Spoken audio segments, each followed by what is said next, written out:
primera vez en 200 años que encontramos referencias a que la gente de Almería se estaba yendo. Después de haber sido un territorio en el que venía la gente, 200 años después de la repoblación, tenemos aquí las primeras referencias a emigración, a que la gente de Almería se iba de muchos sitios, pero se iba de los Filabres, se iba de la Alpujarra. Y dice Simón de Rojas: casi todos los vecinos de Macael pasan más de 6 meses fuera de sus casas, segando en Sevilla y Jaén y cogiendo aceitunas en Sevilla y Jaén y en Córdoba. Y le voy a leer un último comentario textual. Dice: en nuestro tiempo hemos visto llegar las encinas de este cerro hasta las casas del pueblo. Todo era un espeso bosque y ahora no le queda un árbol ni casi mata. Y escribe Simón de Rojas: esta es la expresión con que en Jergal y en otros muchos pueblos, casi todos de la provincia, se lamentan de la carestía de leña. Yo pienso que entre 1750 y 1800 se había cruzado el umbral de lo que hoy diríamos la sostenibilidad. Y se estaba entrando en una situación probablemente difícil, en donde había ya un cierto desequilibrio entre ganadería, agricultura, estas actividades protoindustriales. Cuando se hizo el catastro de Ensenada, la gente de Serón, que probablemente trató de esconder todo lo que pudo, ellos declaran tener más de 20.000 animales domésticos, entre ellos montones de ganado vacuno, miles de ovejas, miles de cabras. Ese era un mundo en el que se comía carne. Ese no es el mundo que conocieron mis padres y mis abuelos, en el que la carne era un lujo. Ese era un mundo todavía en el que la gente podía comer, vamos a decir, decentemente, ¿no? Luego dejó de serlo. La gran transformación, y si quieren incluso se podría hablar de desastre ambiental o ecológico aquí en toda la provincia de Almería, se produce en el siglo XIX, entre 1800 y 1900, aunque yo cada vez estoy convencido de que la cosa venía de algo antes, o el proceso había empezado por lo menos 50 años antes, y tiene que ver pues con que el mundo, Europa en primer lugar, estaba entrando en la tercera forma de relación del ser humano con la naturaleza. Y la transición de una cosa a otra aquí fue muy erosiva y muy destructiva, y también en otros lugares del Mediterráneo. El pasar de ese mundo agrícola tradicional a otra cosa en Almería fue un proceso costoso y doloroso y con altibajos y muchas esperanzas que al final se frustraron. Es decir, el siglo XIX fue arrasador. Piensen en las fotos de Gilman que les he enseñado antes y las que podrán ver que les enseñará Juan Grima. Es un desierto pedregoso, la Almería de 1895, de 1900, y a pesar de eso, algo quedó. Hace ya años, más de los que me quiero acordar, a finales del siglo XX hicimos un trabajo aquí en la Sierra de Filándola y en toda la provincia, y consistió en juntar todas las referencias que fuimos capaces de encontrar documentales desde el siglo XVI al XIX a los bosques, la vegetación natural, también a la fauna, y al mismo tiempo conseguimos reunir más de 90. Y también los topónimos. Los topónimos son los nombres de lugar, de parajes, antes les mencionaba algunos: el Cerro del Pinar, el Carrascal del Lobo, la Garganta del Ciervo, y aquí en la sierra, la Olla de la Osa, la Cueva de la Osa, el Barranco del Oso. Entonces, con todas esas referencias, las que se referían a los bosques, lógicamente, que en algunos casos son muy precisas en los documentos, te dice dónde está, pues nos dedicamos a recorrer la sierra, igual que en muchos otros sitios de la provincia, y encontramos que algo quedaba. En muchos lugares, en otros no quedaba nada. Pero cuando hay un sitio que se llama, que el catastro de Ensenada del siglo XVIII denomina el pago del Carrascal, del Alcornocal, pago del Alcornocal, paraje del Alcornocal, y te dice estas tantas leguas de este pueblo y se va de tal manera, pues nos quedamos un poco diciendo: no puede ser, el Alcornoque es un árbol que necesita mucha agua, no lo imaginamos en Almería. Bueno, pues encontramos el pago del Alcornocal. Es cierto que lo encontramos, estábamos muy cerca, pero realmente conseguimos encontrarlo gracias a un paisano, un cortijo, que si no es por el paisano que nos dice ahí detrás, no lo habríamos encontrado. ¿Y cómo se llamaba el sitio? Pago del Alcornocal, como en el siglo XVIII, y encontramos 4 alcornoques. Es decir, ya no había un alcornocal, pero quedaba algo para testimoniar que realmente allí hubo un alcornocal. Hay referencias a cornocales, que son árboles que necesitan mucha lluvia, en varios lugares más de la Sierra de Filabre y otros sitios de la provincia de Almería. Y en ese contexto fue de aquellas expediciones que hacíamos por la sierra que vimos esto, que la gente de aquí la conocía, lógicamente, pero fuera de aquí no la conocía nadie. Esta maravillosa, increíble encina, que es un tesoro que tienen ustedes aquí. La publicamos en un libro y a partir de entonces empezó a hablarse más de ella y luego se declaró un monumento natural protegido. Y bueno, esto es todo lo que yo les quería contar sin llegar al punto de aburrirlos mucho. Nada más, muchas gracias por su atención.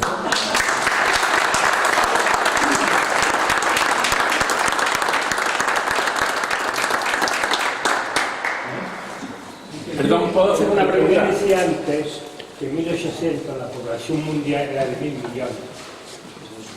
Por eso levanté la mano antes. Sí, lo que quiero decir, a lo que me he referido es que como conocemos, bueno, bastante bien cómo evolucionó la población europea, incluso en otras zonas del mundo en épocas antiguas, los especialistas en esto te dicen, oye, del siglo XVIII es algo un poco raro. Ya se sabía que la población europea creció en el siglo XVIII y eso podía explicarse simplemente por la transformación que estaba habiendo económica, sobre todo en los países de la fachada atlántica, que estaban encaminándose hacia la revolución industrial y el capitalismo. Pero en China no había ninguna revolución industrial ni ningún capitalismo, ni en la India, el mundo entero estaba creciendo de una manera un poco anormal. Y esa normalidad estaba creando desequilibrio en Europa. La Europa de finales del siglo XVIII es una Europa un poco tensa, un poco en tensión entre su población y sus recursos.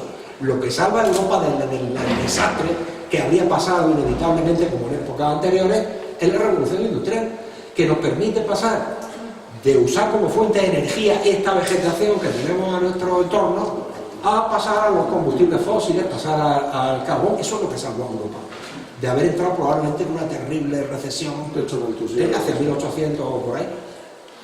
Sí, que alguien quería comentar alguna cosa. Primero felicitarte por la exposición, que la considero muy rica a nivel de esa especialidad nueva que es la historia ecológica, que nosotros en nuestra época no teníamos oportunidad de estudiar. Luego, todavía no teníamos, no tiene nadie la oportunidad. Estos somos cuatro frikis que nos gusta. Interesantísima, porque veo que se ha mantenido el mismo patrón socioeconómico en la agricultura, la ganadería, y a pesar de la riqueza de causas que ha expuesto de la degradación ecológica, pues sigo preguntándome, bueno, pues la actividad industrial, la actividad de los talleres estos siderúrgicos, porque incluso me viene un bulo de que la Armada Invencible había necesitado muchísimas leñas y madera para construir los buques que... Ese es uno de los bulos más persistentes. Entonces, mientras estaba haciendo la exposición, yo pensaba, bueno, la actividad humana, la actividad tal, lo de... el bulo de... A pesar de eso, después de la exposición que ha hecho Al-Yati en el siglo XIV, de lo rica que era esto, y que además yo he podido comprobar en el libro de la Paix de Serón, que lo he leído, no sé si tú lo has leído. Sí, yo de hecho, a las notas que he mencionado aquí... Y bueno, y ese libro de la Paix nos describe las sequías del término municipal, bueno, y la toponimia, la riqueza, efectivamente es minucioso, a más no poder. Los cristianos que vienen aquí, el pago de no sé qué, el pago de... Es riquísimo el libro este de los apeos. Y mientras estaba haciendo la posición, estaba haciendo yo también esa misma ponderación, que es cierto, ¿no? Pero sigo preguntándome, me queda un algo de misterio. Esa degradación ecológica, forestal y frutal y tal, porque además nosotros vivimos en Cortijo. Nosotros vivimos en Cortijo y hemos sido testigos desde la actividad de nuestros antepasados, nuestros abuelos. Yo recuerdo, nosotros recordamos cómo se segaba en las eras y un pequeño ganado que se tenía, y esa era la actividad básica en el pueblo, extendida. Lo de la explotación minera era, por decirlo de alguna manera, una especie de epifenómeno, algo añadido a ese sustrato de actividad humana basada en ese patrón de la agricultura y de la ganadería. Y se ha mantenido constante, y ha sido constante, con una degradación, efectivamente, del agua. La necesidad del agua para los cultivos de regadío. Y ahí, efectivamente, ahí ya viene la gran incógnita. Porque en ese libro de los apeos, los moriscos describen la cantidad de sequías que había en el término municipal de Serón, la riqueza de infraestructuras hídricas que se habían montado para suministrar agua. Luego, hay que pensar que había una demanda fuerte de agua para dar abasto a esos frutales y a esa actividad económica básica que era la agricultura. Y eso, pues, bueno, luego el libro de la Ensenada, que si no lo consultas, pero es decir, que tengo un halo de misterio sobre cómo se ha producido esa involución ecológica y nosotros estamos aquí, somos testigos.